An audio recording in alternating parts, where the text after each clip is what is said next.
श्री स्वामी समर्थ. स्वामी समर्थ महाराजांनी भक्ताच्या कल्याणासाठी अनेक चमत्कारिक मंत्र दिले आहेत. त्यापैकी एक अत्यंत प्रभावी मंत्र असा आहे, ओम श्री स्वामी समर्थाय नमः.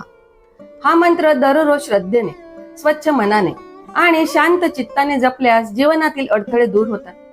हा जप सकाळी उठल्यावर 108 वेळा केल्यास आपल्या भाग्याचे दरवाजे उघडतात. अडकलेली कामे सुरळीत सुरू होतात.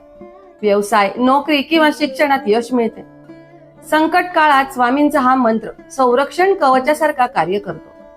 तर मंत्र जपताना स्वामींचा ध्यास घ्या. त्यांच्या चरणी मन अर्पण करा. मंत्रोच्चाराने मनशांती, आत्मविश्वास आणि सकारात्मक ऊर्जा लाभते. श्रद्धा आणि निष्ठा असेल तर स्वामींची कृपा निश्चित मिळते. मंत्र जप हा फक्त शब्दांचा उच्चार नसून तो स्वामींच्या चरणी केलेली हृदयपूर्वक प्रार्थना आहे. त्यामुळे श्रद्धेने केलेला जपच आपल्या जीवनाचे भाग्य उघडतो. श्री स्वामी समर्थ.